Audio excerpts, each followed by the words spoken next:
Hello and welcome everyone. Thank you very much for tuning in for our pre-match build-up of the big game of the season. I'm joined by a very good mate of the channel and huge supporter, Steve Plunk.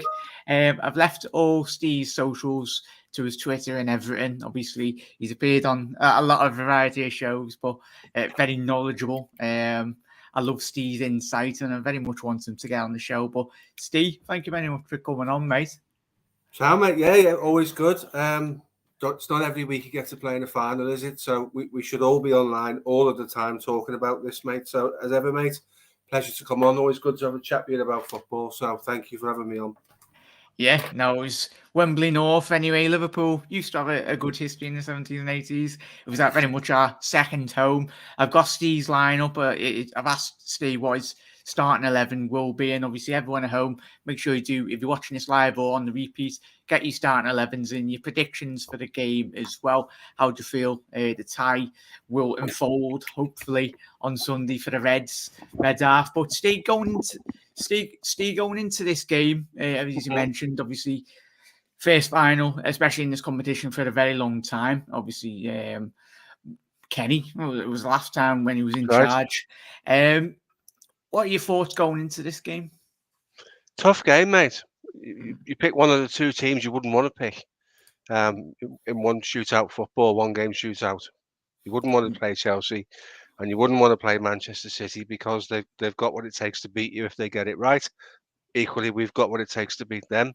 Um, we need to be straight about this. They're European and current World Club champions, and when we were both of those things, we shouted from the rooftops, and rightly so. So you have to give them the credit for that. This isn't kind of like going to play Cardiff or a Birmingham where there's a massive underdog. This could go either way. I do believe with our current form, I think we'll get the job done, and I'm sure we'll touch on that as the show goes on. But we should never underestimate Chelsea, not at all. They're a pragmatic, difficult side to break down, and I think we're going to see a bit more of that come the weekend. Yeah, definitely, mate. We'll speak about lineup in a little minute, mate. But in terms, obviously, off the back of a great result against Leeds, your thoughts on obviously the back of that result and the confidence that has been building over the last couple of weeks into the final. Do you think winning a cup competition, quite rightly, will hopefully give us to propel us into greater heights for the weeks to come?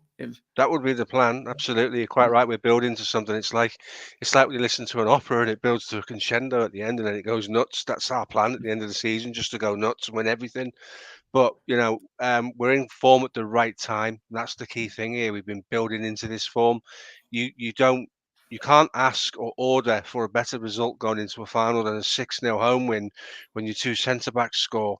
And your two guys who come back from AFCON get a brace each, and Luis Diaz puts in another really strong performance. I look at this and I think to myself, are we better than Chelsea? Yes, I do think we are. Are we in better form than Chelsea?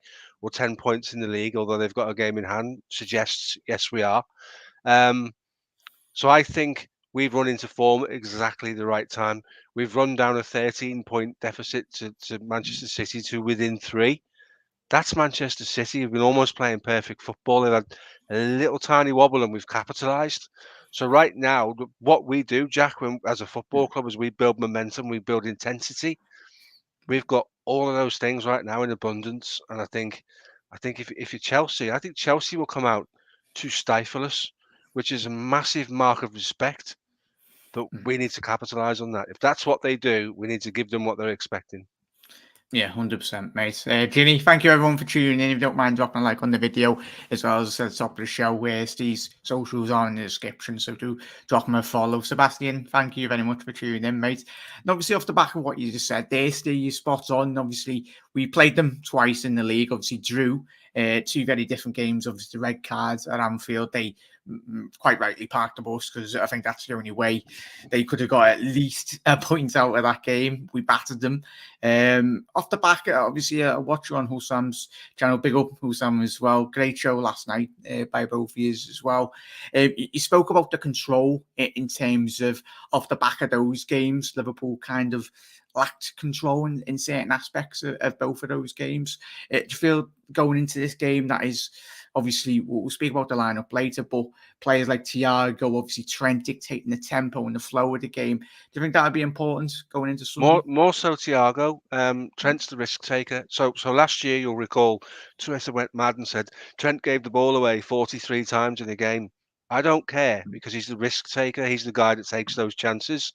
If Kevin De Bruyne gives the ball away 43 times in a game, nobody says a word because it's kind of expected. Well, Trent is our risk taker and he's our playmaker, albeit from right back. So the Thiago thing's interesting because without Thiago, we play with a midfield that stifle the opposition and close down the space they want to play in. With Thiago, we control the game with the football. It's a much different dynamic, and it's much more progressive, and it's much easier on the eye, and it puts us in a better position. And it's no surprise that he's never lost a game playing in the midfield with Fabinho. It's no surprise because it's a really good combination between the two. So the control is really key. I don't know about you, Jack, but when we were playing them at Stamford Bridge, there were times I was looking at the scoreboard thinking, how the hell are we 2-0 up? Yeah. That is absolutely mental. It was like two very brief passages of play, and suddenly we're a couple of goals up. Kovacic scores a wonder goal. And then my only slight concern, and I was talking about this on Redmen earlier on in the week with Kelleher, is he's not as quick off his line as Alisson is. I don't know if you can remember the Pulisic goal, but basically he gets in down the back of our right-hand side and he goes into the box. Now, what Van Dijk does is run towards the goal because he's expecting Kelleher to do what Alisson did, which was come off the line very quickly and close the angles. Pulisic can't believe his luck, and it's the easiest goal he'll score all season. We have seen Kelleher now start to come off his line and be a bit more of a sweeper keeper. And it's interesting that Ziyech went down injured in the Champions League game. If he doesn't play, he's not quick, but he's got quality. Pulisic, we're looking at that big hole behind Trent, which we manufacture for our creative intent, and think, put the ball in there, lads. That's where I want to run. Just put the ball in there because I've got legs, I've got pace. That loss of Ziyech gives Chelsea a different dynamic, and it's one, to be fair, not necessarily we will on Sunday, but it's one we've struggled with in the past. But the midfield situation is key. I think with Fabinho and Thiago in the side, particularly Thiago, you can't hurt a team when you don't have the football, and that's the difference. That's what he gives us. Yeah, absolutely spot on, mate.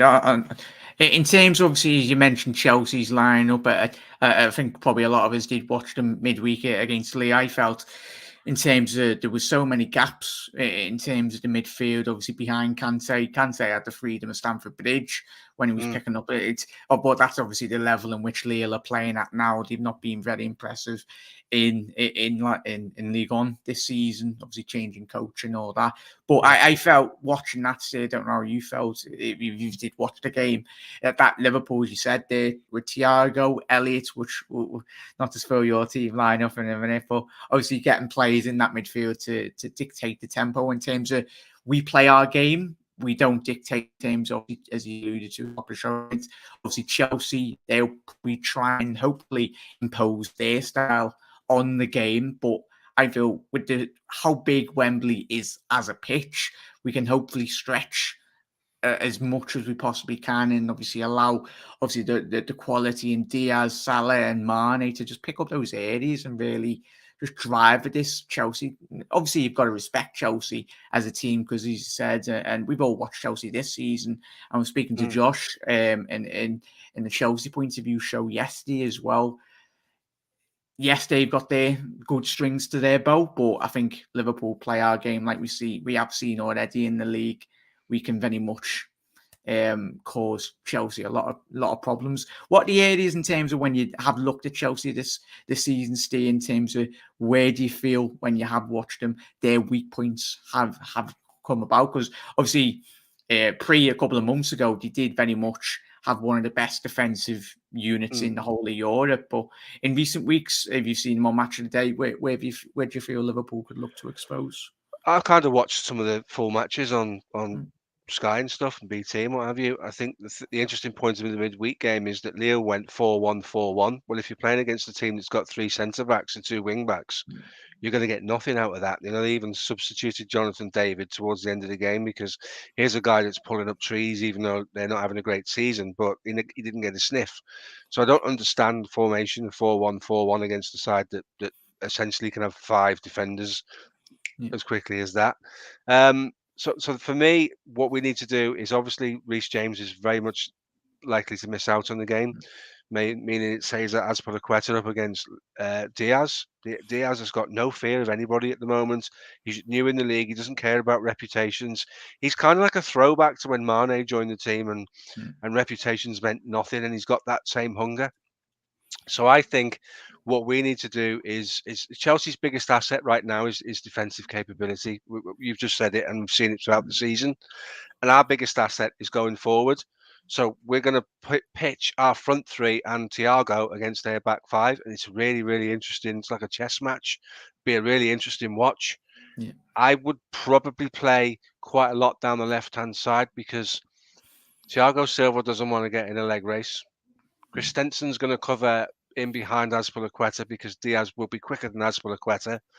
And then you've got Thiago and Robbo on that side as well, creating overlaps and triangles. So it'd be really interesting. I think Liverpool potentially win the game down the left-hand side and not necessarily down Mo Salah's side because whilst Anthony Rudiger is an absolute lunatic, he's also a very, very physical defender.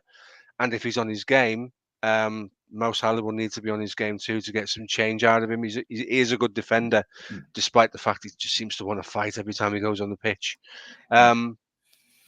But with regards to Chelsea, they've got some injuries in the midfield. Kovacic might not make it.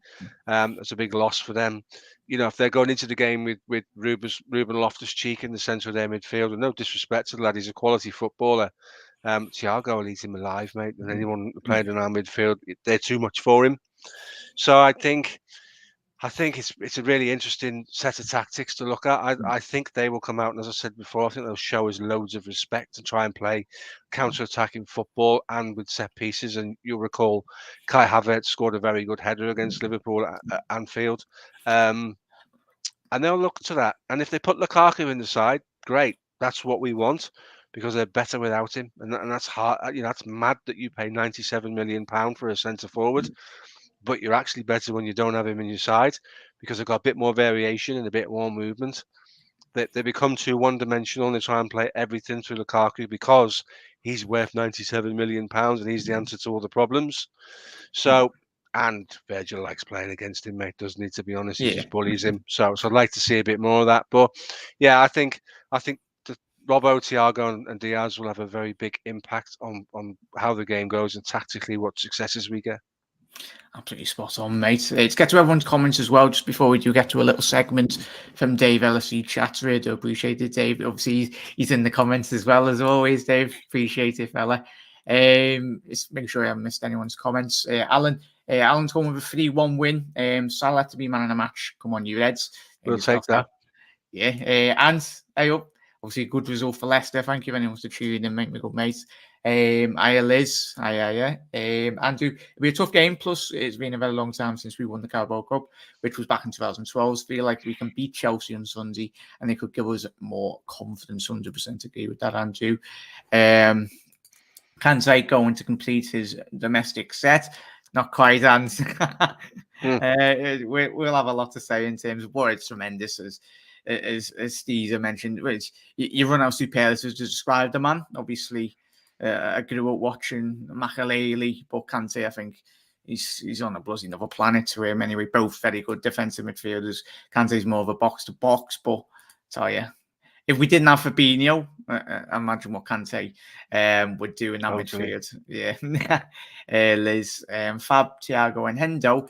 Go ahead, Dave. We'll play Dave's segment, and obviously, thank you very much if we can find it. But this is just Dave LSE chats as well. As he said, head over to Steve's Twitter as well. Social links are in the description. Obviously, make sure you head over to Dave LSE chats in the description as well to his amazing content throughout the season. But here's Dave's little segment. Just a quick video on the big game of the weekend, the Carabao Cup final, of course, between Liverpool and Chelsea. Cannot wait myself. Just cannot wait for this. Try to get a first trophy in the cabinet of the season.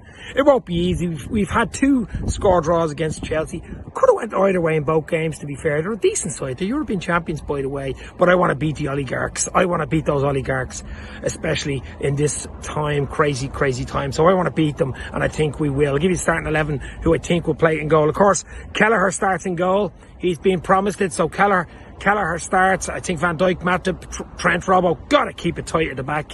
The midfield for me has to be club captain Hendo, Fabinho, and ever improving Thiago. What a player we have in our hands there. And up front has to be Mo Salah, Mane, and the wonderful Colombian Diaz. Looks like Bobby's out for the final, which is not good, but Jota, chance of making the bench, that would be a bonus. But I think Liverpool will beat them. I'm going to go 2-1 to the Reds on Sunday. It's just a matter of winning the game. We're coming into it in form. We are the team in form at the moment. We really are. That 6-0 win against Leeds on Thursday night was unbelievable. We're full of confidence. We're bouncing into the final, basically. Chelsea are hot and cold. Don't know what to expect from Chelsea. On their day, they can be really good. I mean, if a proper squad, let's be real here. Great manager in Tuchel, but it will not be easy for Liverpool. I'm not expecting it to be easy, but I am expecting us to win. I'm going to go 2-1, as I say. But it's going to be really interesting what team Klopp picks. As I say, that's my team. That's what I would pick if everyone's fit at the moment. But Jota, just that bench would make a big difference. Of Jota last 20 if you need him. But it's all to play for, guys. We're in a great place. Liverpool to beat Chelsea on Sunday. I'm hoping, you're hoping. Stay safe. Let's go. Spot on there, Dave. He's on the Yeah, we love Dave anyway. Obviously, thank you very much, Dave. He's still in the chat. Obviously, Steve's just finished work. Really do appreciate him taking the time out. And obviously, Dave on the fly in work. Hopefully, no one in work either. But he's on his break. But cheers for that, Dave. Great insight from there, mate, as always. Let's get to all your comments before we do head over to Steve's starting 11 prediction from his point of view. Mitchell's on with win that midfield. That's all we need to do. Dominate possession. Obviously, quadruple overflow. I love your confidence, mate. I think obviously the hype, and obviously if we can get our foot over the line, I think fingers crossed, mate. Well, obviously one game at a time, one cup competition at a time. But I love it, mate. The last time we played Bayern, he dominated that midfield. I feel like against Chelsea, he will dictate the play. Absolutely great performance there. Should make a good game. Now I've had to competitions, Steve, finals, as you were saying last night. Historically, they are boring games, aren't they? Can be. Yeah.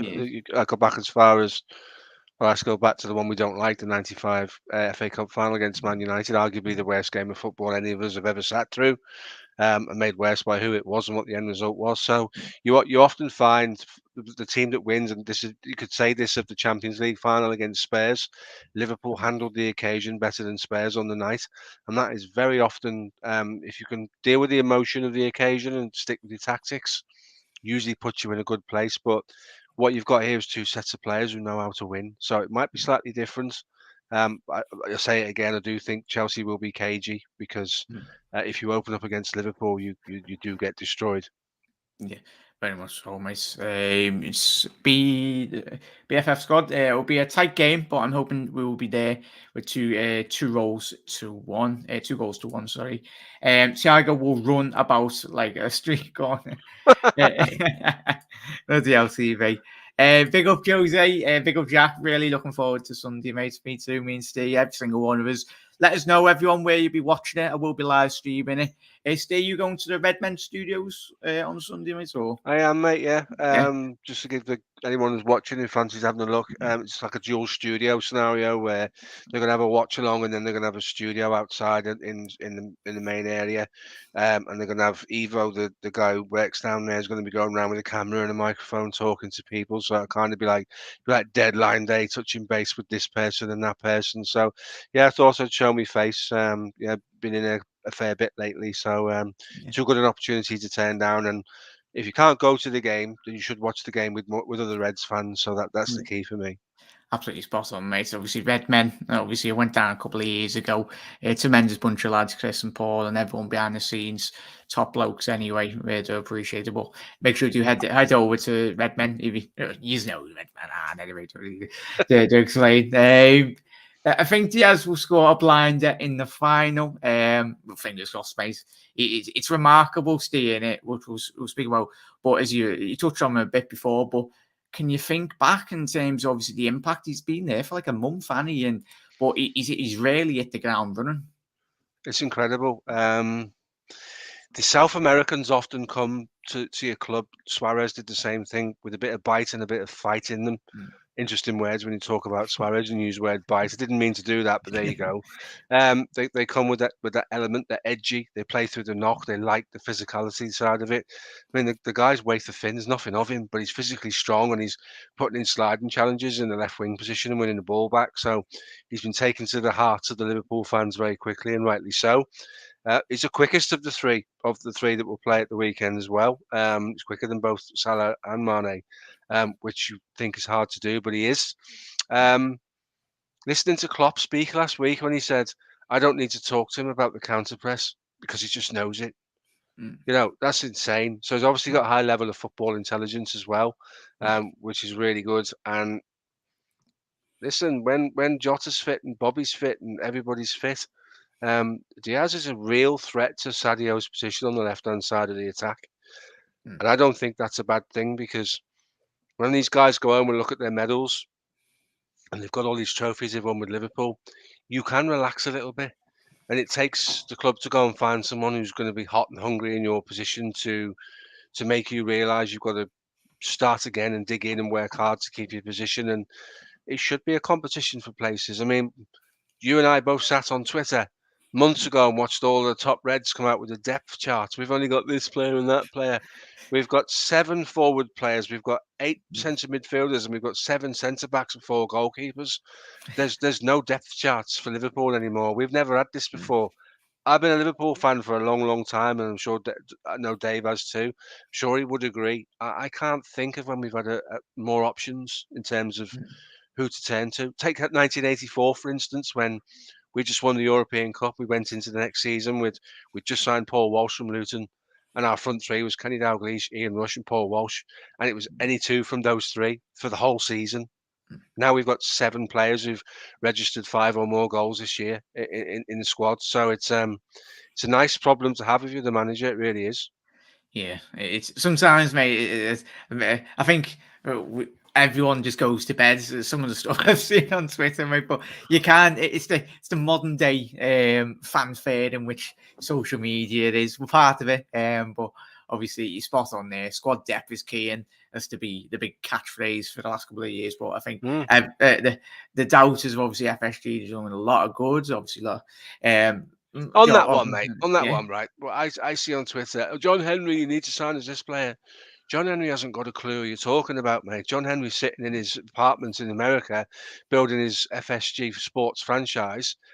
Liverpool Football Club signed the players. Liverpool Football Club will extend Mo Salah's contract, or Bobby Firmino's or Mo Salah's. Stop sending messages to John Henry. He's not really doesn't do that. Yeah. He sits on the board of a group of companies, of which Liverpool is one of them. All of these delays and all of these signings and not signings is down to finances and the board who run Liverpool Football Club. I just had to say that because, again, you know, you see it every single day, don't you? FSG out. You just don't read the room properly, do they? Yeah, no, spot on, mate. Keep on getting your comments in, and if you are enjoying it, we really would appreciate if you could do drop a like on the video. Mitchell, Havertz, Pulisic, and Werner is a scary quick. Yes, but obviously, I think Steve, most all of us have been watching this high line from this Liverpool team. It's effective, and don't buy into the bollocks that these pundits are on Sky and BT going. They're getting chances. Me and you, Steve, watched that, and all of us or Reds have seen how highly effective it has been, and hopefully it will be very effective because it just allows Steve done it in terms of pressing from the front, in terms of getting the players up the pitch, and obviously different aspects of Liverpool's game. But we've been yeah, clever. We've been clever. Yeah. We brought the inventive VAR and the offside rule. We used it to our advantage. We said, right, so we'll be risky. We'll go back to the heavy metal football in terms of we'll play with a high line. People will get in behind us, and we'll get them caught on the offside. I think we've caught 94 occasions. We've caught people offside this season, which is like more than twice our nearest rival. My only concern, Jack, is that you've got bodies and goalkeepers flying in all over the place because the flag doesn't go up, and it's going to take a serious injury for the FA to say, actually, we shouldn't be doing this because we've just deprived that football club of their star player for 3 months because he's done his ankle in a collision with a goalkeeper when really we should have put the flag up. So we'll carry on doing that. And you look at the game, there's been some comments in this week about Inter Milan. They didn't have one shot on target because we caught them out with our high line all the time. It's really scary to watch, but it's ruthlessly effective. And if you can deal with the nerves, I think it's an asset. Yeah, 100%, mate. It's rival fans. You probably don't watch Liverpool, but you go, oh, so and so had chances, didn't. Well, spot on there, Stay. I do, Mickey. Oh, I don't know if you're in work, mate, but I appreciate you tuning in, fella. Ginny, I don't know why it is everyone stressing. I think we'll beat them comfortably. I love your optimism, Ginny. Fingers crossed, mate. You going with 3-0 or maybe a 4-1 up the red spot on there, mate. Joshua's gone with a 3-1 to Liverpool. I fully agree with Dave starting 11. I think the prediction was correct. Spot on there. We will be touching into Steve's starting 11, and most importantly, every single one of you as well. Get your starting 11s, and we will read them out at the back end of the show. But obviously, all your comments will be getting read out anyway. Spider, how do you, lads? 2 days to the first trophy of the season. Thank you very much, mate. Hey, Mickey as well. Enjoying the moments whilst we have them 100%, Liz. Yeah, totally. Yeah, I think all of us do. I think we all remember. Since I was born in '95, obviously there's been some ups and downs, obviously, but it's the thing, innit, Steve? Just got to appreciate every single moment. So just watching the Reds, because football can change very quick. Well, we've been from dominating everything and winning everything to dominating nothing and winning nothing, and feeling the pain of that, and listening to our fierce rivals down the East Lancs Road tell us how good they are. The boot's on the other foot again now. Football moves in cycles, so you absolutely should enjoy it and think what he's building. Do you know what? If he's building such a squad and he's enjoying himself, I think Jurgen should extend his contract, mate. Who could walk away from what he's doing? That's the way I think of it. Yeah, 100%, mate. And I think if, as you said there, Jürgen doesn't get all these players signed up, or these players with certain age profiles. Obviously, Elliott, Trent's still only 23, Ibu's 22, 23. Gomez, yeah, he has been injured, but he's got a long-term future for me personally still. So the profile of Liverpool's age is dropping, obviously. Obviously, Milner, I think we all love Milner, but I think having him in your team, I think he'll be about 50 in about 10 years. So he'll still be playing for Liverpool. But right, let's get straight into Steve's starting 11. Let's get the graph up here. Steve, just obviously, it is going to be this is Steve's starting 11, everyone. I'll just ask Steve's obviously thought process and obviously how the game in terms of Sunday will hopefully unravel. Kelleher, mate. Obviously, Jurgen Klopp did announce this like a couple of weeks ago, so it's very public knowledge in terms of it's a massive game for him. I've seen a lot of obviously the Irish contingent, obviously the Irish fans around the world. It's a massive day, but he's got the attributes to thrive in this environment, hasn't he? Totally. The problem we're going to have with him at some point in the future is he's going to want to be a number one somewhere. The big difference is, and we do this with our players, we do it with Curtis Jones with regards to Thiago, and we're doing it with Kelleher. There's no other goalkeeper in the world that's Alisson. You can put anybody in the world football in goal, and it's still not Alisson for us. So we have to accept that this young lad's got the trust of all of the coaching staff, the manager, and he's never let us down, has he? He's never really come up short. So fair play to him. It's a big day out for him. I hope he really enjoys it. I'm not concerned by it. And I think Klopp's has been a decent fella, keeping to his promise, because we've seen so many times over the years where a manager will say, this is my goalkeeper for the tournament, and as soon as they get to the final, your number one keeper's back in. But it's a good experience for him, and one he'll only get better from being involved in. 100% agree on that, right? And obviously, centre back partnerships. Obviously, I think everyone's a bit different, but you've gone with Canate, mate. Very interesting. What's your rationale behind that? In terms, obviously, you already touched on the top of the show. Obviously, Yeah. the pace that Chelsea will offer. I think he'll play Matip, but I picked this team for my own purposes, and I'll kind of walk you through it. Obviously, Trent's going to be slightly more advanced in terms of creating chances, fizzing the ball into the front three. What Matip does really well, and he did well against Leeds, and he did well against Norwich, is he comes out with the ball, he beats a couple of men, and he gives it. And then obviously against Leeds, he carries on and scores that goal we've all been waiting for. But Canate will stay at home and do the defensive stuff. Now with Pulisic, Havertz, and possibly Mount or Werner, they are mobile up top. And what you wouldn't want to see, what I wouldn't want to see, and I'm not criticising anybody when I say this, is if Matip tries that and it doesn't work, that's a big area behind him for Chelsea to run into.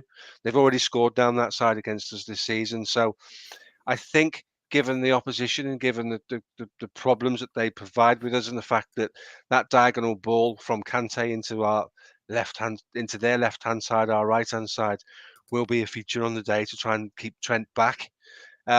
And I think Kanate's got quite a bit more pace than Matip in terms of recovery speed. So that's why I made a case for playing him there. Don't get me wrong, for 1 second, there's no Joe Matip hate. I love him more than he probably should, to be fair, his quality, but I would be equally happy if he played there. I'm just trying to offset against the things that we might have during the game. That's all this is about, really. It's not sort of discrediting anybody that's been playing for us. Far be it for me to do that, but I just think Canate comes with a slightly different skill set in terms of that pace and power. And if they do bring Lukaku on later on in the game, then him and Virgil are going to go, happy days, mate, because we're bigger than you, we're better than you, and we'll just bully you out of the game. Yeah, 100% agree with that, mate. I would select, and I have a lot this last weekend anyway on all the shows. I would have went with the same backline as you, mate. Obviously, Joel Matip, as you said. Tremendous. We all love Joel. Joel Matip anyway, tremendous. And obviously, what a run, bloody hell, against Leeds. Yeah. I don't even. I think all of us expected, obviously, like a 25, 30 yard screamer, but we'll take that. Lovely running behind Leeds. But I still want to see him go around the keeper, mate. I'll be happy when he's gone around the keeper and then fell over the ball and it's ended up the back of the net. That would be the most Joe Matip way to score a goal. So, listen, he's 6 seasons, a goal every season he's had. He's got his goal for this season. Let's hope he gets another one. But obviously, Virgil picks himself. Not just the best centre back in the world, one of the best footballers in the world. And Andy Robbo's got a really nice link up developing with Diaz, and as good as Simicast is, and he's getting any other team. Andy Robertson's the best left back in the world for me, so that's a no-brainer. 100%, mate. And obviously, we'll go move into the midfield now. In terms, obviously, the battle will be obviously Kante and Fabinho, two of the best holding players in world football or on the planet at the minute in terms of them. So obviously the midfield battle, Harvey Elliott selected. I personally would have selected Henderson, but obviously Thiago and Elliott in terms of your team selection, they'll have a massive part to play on Sunday, won't they? And he will pick Henderson, but the reason why I went with Elliott, and again, no disrespect to Henderson, the guy's a magnificent captain, and he did have a little bit of a wobble in terms of his form, but his last 2 league games where he's come off the bench, he's been everything that you would have wanted him to be and then some. So by no means am I making a case for him to come out with the side. I'll explain to you why I put Elliott in there shortly. Fabinho picks himself the best number 6 for me in the world right now, and given again Chelsea's ability to switch play and try and run in behind us, his awareness and his ability to read the game will be absolutely crucial. Thiago will see plenty of the ball. He will control the game. He's just a magician with the football at his feet. Technically, could make a case for him saying he's technically the best centre midfielder Liverpool have ever had with the ball at his feet. Is ridiculous. Lovely balance, can thread a needle with a pass. Absolutely tremendous player, and we've adapted a little bit to allow him to settle into the side. He struggled early on in a double pivot when we played on the stretch with no centre backs. That he wouldn't have enjoyed that football, but now he is. Now he's getting on the ball and controlling games. So finally, the Harvey Elliott selection. So I said earlier that when we spoke about Chelsea's game in midweek, that they play 3 centre backs and 2 wing backs. They can go to 5 at the back very quickly, as they did at Anfield, and they shut up shop. And We drew the game. Our strongest asset, Jack, is our attack, and their strongest asset is their defence. So there's a potential for those two things to sort of rub each other out and negate each other, and it becomes sort of a stalemate. Harvey Elliott has a little bit extra in terms of sitting behind that battle, and a little bit extra guile, and a little bit extra in terms of an attacking quality. That's not why we love Henderson. We love Henderson for his organisational skills, for his ability to dig in, for his leadership skills, and for the cover that he's given Trent in the last few years. Elliott gives you something a little bit different on the front foot. And it's worth noting that at the start of the season, Klopp went with Elliott over Henderson. So it's not impossible to imagine he could do it again. But listen, if he goes with the tried and tested Henderson, Fabinho and Thiago, I'm cool with that. I'm good with that. The other facet to my decision would be that if we're 2-0 up with 25 minutes to go and Chelsea try and chuck the kitchen sink at us, that's the time maybe you switch Elliott out and bring Henderson in to shut up shop and apply that know-how. If you play Henderson from the start, you don't always have that towards the end of the game. So it's interesting, but I do think he'll go with the three that we've seen time and time again in big games. But I would just like to see this. Yeah, 100%, mate. And obviously, it's going to be an interesting tactical battle come Sunday. Hopefully, our lads come out on top. Pretty sure they will. You've already touched on Diaz, the magic. Obviously, Jota, as Dave alluded to in his little segment, and like we've seen in the press conference with Pep Linders today, I think Paul Joyce come out with a tweet potentially of, I think it's just mind games. Hopefully Jota will be on the bench, but obviously Mane. It was interesting when I did go to the game against Leeds this week. Obviously, whoever plays up front for Liverpool, the interchange and like most the best front lines, you all interchange. Obviously, Salah sometimes plays through the middle within the game. They don't usually typically stay in all the positions, mate. But you've gone with big Sadio Mane through the middle. He's the one player that I've loved. Sadio, got him on the back of my shirt. But how do you feel that you will come up against Chelsea's backline and what will he offer? Well, it's interesting because Klopp made comments after the game that what Sadio tried to do is get the ball under control and beat people. And that's really what you've got to do when you're playing against Rudiger's rash. Rudiger's capable of anything on the day. I've already alluded to the fact that as good a player Thiago Silva is at reading the game, and he is a special player, if you put the ball past him and run him, 37-year-olds don't catch players like Sadio Mane. You know, that's a law of physics rather than an ability thing. So he's wanting to get the ball out of his feet, and he's wanting to ask questions, and he's wanting to beat people, and he's wanting to create openings. Big difference between him and say Bobby is that Bobby would have been, I think, if everybody's fit across the front line, Bobby starts purely because Bobby has this ability to interact with central defensive midfielders of the opposition and stop them from playing. Ask Rodri and Jorginho how hard it is to play against Bobby Firmino because naturally he just takes up a position in the areas they want to play. We're not going to get that from Sadio. He's not going to do that. It's not his game. But he's electric and he's always asking questions and he's always trying to be ultra positive. And I think you need that against Chelsea. And that's why I agree with some of the comments that have come through this stream where Liverpool win it 2 or 3-0 within 90 minutes. I think that way too. And then what more? There are no more superlatives to talk about Mo Salah. Without a doubt, the best player in the planet. Without a doubt, at the top table of the conversation for goal scorers in the Premier League history. And without a doubt, at the top table of all-time Liverpool players. His numbers and his output are absolutely ridiculous. So, you know, never for a second would you question his involvement because he's just the best in the world. Simple as. Yeah, absolutely tremendous, mate. And obviously Diaz, we spoke about, but obviously, as you absolutely 100% agree with you there, mate. Tremendous. Let's get to all your comments as well before we do move off. I appreciate Steve taking the time out today, so I won't keep him any longer. In terms, obviously, we get to everyone's comments. Just watched the inside training episode on LC. No Jota to be seen in training.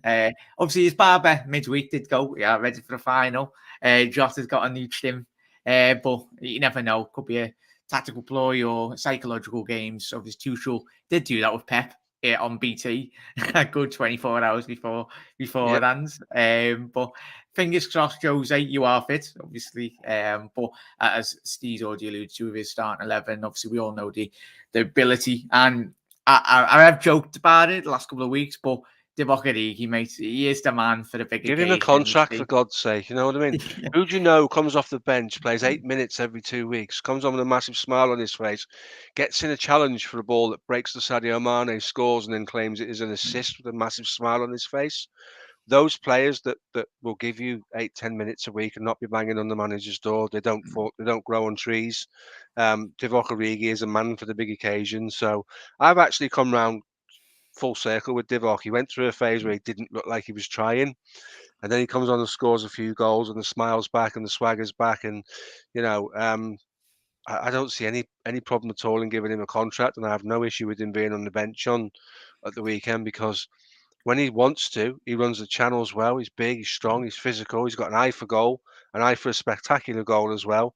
Yeah, first of all, get him involved, and then second, get him signed up and keep him at the club, because for what we'd sell him for, you couldn't replace him like for like anyway. Yeah, 100%, mate. It's obviously the physical presence. He's about 6'2", 6'3" as well. You said there, mate. He offers Liverpool a different dimension in terms of the game plan, in terms of latter stages, like we have seen in his career.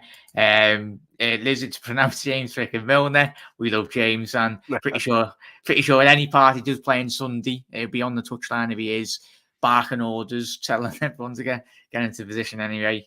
And obviously, just a slide note, we need to get him signed down to another deal. Hopefully, he retires Liverpool and goes into obviously the backroom staff, because the experience in which he offers off the pitch, and obviously the experience when he does come on, it's money can't buy it really. Ginny's going with his starting 11: Kelleher, Trent, Matip, Virgil van Dijk, Robbo, Fabinho, Henderson, Keita. Interesting. I think it's a big shout, but he's got the ability, but I haven't seen many people speak about Keita, Steve. Have you, in terms of obviously team selection? I don't. We did on Redmen. Yeah. We touched on this at Redmen. It's not inconceivable that he could play on the right hand side, because he's going to ask questions, and he's a probing midfielder. That's an interesting team, because that looks to me like Gini's gone with Jones on the left side of the front three, which is where he used to play for the under-23s. You need to be dynamic against the back five for me, and I think whilst Jones is a quality footballer, and a little point on Jones, he's copped a bit of flack in social media in the last couple of days. Stop comparing him to Thiago. Thiago's the finished article. Jones may never be as good as Thiago, but he's 21 years old and he's still learning the game. So cut the lad some slack. How many 21-year-olds who are whining on Twitter are good enough to play for Liverpool? None of them, to be honest with you, mate. So, interesting team that. I could make a case to see Keita playing, but that would be Keita off the left. Looking at that would be an interesting setup, really, because you'd have Keita and Jones on the left, and interesting team. Interesting how people see things, isn't it? Really. Yeah, interesting, mate. I think it's very, very second that shitty, but you should know that. Be very surprised. Our sideline causes those that don't that they're watching it. Mini heart attacks low. It's genius by Liverpool coaching staff. Obviously, Steve alluded to it as well. Our squad is scary good, better than the Premier League and Champions League winning team. Yeah, Spider. Yeah, 100% agree with that, Spider, mate. Kelly is from my hometown. Oh, that's tremendous. Nice. Yeah, I don't know if it was on BBC or obviously Sky. Or I've seen a little segment, obviously, as he said there, obviously his hometown club. All the young kids and are asking about him. Is this the changing room? Obviously, you all wanted interviews with his old coaching staff and everything, but he's a top lad and we're very blessed. I think he could very much get into a lot of Premier League teams if he's still a young player. But for me personally, Steve, he's learning from the best, in Alisson Becker. And what he hasn't got, but Alisson Becker's a unit. He's massive, isn't he? And he's got a presence about him, and you have that confidence just looking at him. Kelleher doesn't look like a goalkeeper, and he hasn't got that aura and that presence, and that's a yet. Doesn't mean he'll never have it, but he's only 22, 23. He's still a young keeper. He's still learning every day from the likes of Alisson. So technically, he's got no problem at all. He just, for me, when you look at Alisson, you think that's the best goalkeeper in the world. And he's got that presence about him. Kelleher doesn't have that yet, but doesn't mean he won't have it in the future going forward. Doesn't mean that at all. But again, we spoke about him earlier. I've got no problem at all with him playing on Sunday. He's a good goalkeeper. Yeah, we love Kelly Queven. Hopefully, I've said that right. Say it Apologies. better than I can. I just call him Kelleher. Yeah, it might be a bit of a Scouse twang, mate. There's definitely no subtitles on this video, so everyone, apologies.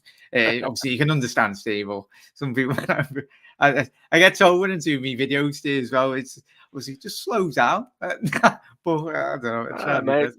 it's the energy you keep doing what you're doing, mate. Yeah. Joe, BFF squad. Joe being the best defender in the Premier League, 100% agree with that this season. Should start alongside Van Dijk. Obviously, we all love Joel, and obviously injuries have hampered his Liverpool career. But when he has started, as we spoke about tonight, he's free transfer as well. What can I say? What more? Always really enjoying the battle between Tuchel and Klopp. Obviously, they go way back in terms of obviously when you were at Mainz. Obviously, Tuchel did take over from Jurgen Klopp in terms of the 19s football. But and then I think I've seen a video, an interview of Klopp on Sky today. Obviously, laud and praise both tactical geniuses and obviously very typical of obviously what German football was very much produced over the last 10, 15 year period in terms of football. And it used to be Spain, now it's the Germans. You never know the English, but I think we're a very long time in terms of producing managers in terms of that level for a very long time. Always really, so read that one. Perfect lineup, obviously, Seb. It's been Jordan Henderson, the midfield to drive. It will win the key on Sunday. Jota over Elliott. Hi, Jack. How you doing, Russ? Thank you very much, mate. Happy with your draw in the Europa League, mate. Let me know. That's a good draw for them. Origi is the GOAT. Henderson is on fire and leaving him out for Jota to start as well. Obviously, Jota at 17. Thank you very much for your comment, mate.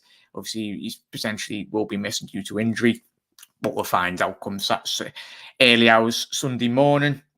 Seb's gone with Kelleher, Trent, Canate, Van Dijk, Robinson, Thiago. My team. Agreeing with Steve there. Kaiser stays fit, it's undroppable. If he stays fit, it's undroppable when he's in full swing. Jones has savage talent, way ahead of his peers at the age, similar to Hendo when he arrived and becomes a legend. Well, 100% agree with there, mate. Obviously, Steve alluded to, 21 years old, Jones, as he said, he's got a lot of talent, a lot of tremendous talent. I think, obviously, him being Scouse and that, but I think people would try, even the comparisons with Trent, and Trent's a generational talent. We all know that. And I think everyone's like, oh, why is Jones? Certain players, I've seen in the history of football, certain different players take a longer period to develop and nurture. But Jurgen Klopp's the best manager. We all know that, to develop and get the best out. And obviously, most importantly, Pep Linders as well. He's so good, Pep. But that's for another show anyway. We'll spot on there, Spider. Go on, Liverpool. We always we'll be back you on Sunday. It's pronounced Queven. It's my name, Irish Kevin Low. Oh, spot on there. Spider. Apologies, right? Football is not really, on the correct ones, I agree with that. But Steve, score prediction. I don't know. Do you like doing score predictions? Or I'll do it, mate. Yeah. I think you and I agreed on a couple on the dugout, mate, and they came true. I think Liverpool need to go there and do what Liverpool do and not worry about what Chelsea are going to offer. Let Tuchel be the pragmatic manager on the day and take that swagger and that confidence and the run into the game. I think Liverpool win by 2 clear goals, whether it be 2-0 or 3-1, I can't decide. I'd rather it was 2-0. I don't want them to score because I can't deal with the stress. To be fair, especially if it's late on in the game and then they're pushing for an equaliser, that's not fun to watch. But right now, on current form, I'd take Liverpool to beat anybody on Sunday, and that's anybody. So let's get that front three, and whoever it is playing the midfield, and I'm cool with whoever it is, asking the right questions and putting the pressure on the Chelsea back line. Yeah, 100% agree with that, mate. Obviously, I think Overlo's going 3-0, 4-2 from Jose. Oh, Jose, please no extra time. We don't want that. As Steve said, the stress levels for all of us will be going through the roof. But yeah, spot on. And 17 as well. Kelleher, Matip, Van Dijk, Robbo, Trent, Hendo, Thiago, Diaz, Salah, Jota, Mane. I would rest Fabinho for the second. Interesting 17, very much interesting. And he's gone with 2-0 Diaz Salah. But Steve, thank you very much for coming on, mate. I really do appreciate it. Have you got any shows coming up, or just shout out to your socials as well? You can get me on my social there. It's not just Liverpool fans. I'll follow football fans. I like a good debate. Been on plenty of rival podcasts to talk about their teams as well. Red Men are doing a dual studio thing on Sunday. Get involved in that. Good crack. The watch-alongs are brilliant. Like 1,500 people in the YouTube chat, mate. It's insane. Yeah. And then next Thursday, I'm in Red Men next Thursday morning for 2 shows as well. That's it really. But I'm always open for collaborations. Hence the reason I'm here with you today. So if anyone has got a channel and wants to listen to a bit of waffle, just DM me, mate, and I'll see what I can do. But thanks for having me on. And if you're coming across Jack's channel for the first time, top lad, give him a follow, give him a subscribe. And this is a community now. It's football's an escapism, but this is a community podcasting. So we should support each other and guest on each other's shows and do good stuff like that. So give this lad a follow because he deserves it, because he's putting some good content out there. Mate, thank you very much for your kind words. I think we're just all Reds, just as you said there, Steve. We all just love talking football, and obviously the amazing community everyone's building on all different socials. But I really do appreciate you taking time out tonight, Steve, to come on. Obviously, I fingers crossed the Reds do get a cheeky win on Sunday. To get to all your last comments before we do shoot off, Spiders going with 3-1, or 3-0. I think we'll score 2 fairly close to each other. With Chelsea dropping their heads for the 10 minutes, fingers crossed by the legends. Absolutely appreciate it. I'd love to get Steve on mine. Sounds top notch. Oh, he's a good lad, Steve, anyway. Obviously, DM me. Just drop on Spider and give me a shout, mate. We'll sort something out, mate. There we go, mate. But Steve, thank you very much for coming on, mate. And everyone at home, thank you very much for tuning in. Obviously, we'll have another show tomorrow around about 6 p.m. On this channel as well. And as Steve says, he's got a lot of content coming up. So stay tuned on all of his socials. But everyone, keep safe, keep well. And obviously, if there's any Chelsea fans as well, good luck for Sunday. We're on a batter yet, but up the Reds. Up the Reds. Come on, Reds. We'll see you later, everyone. You're never.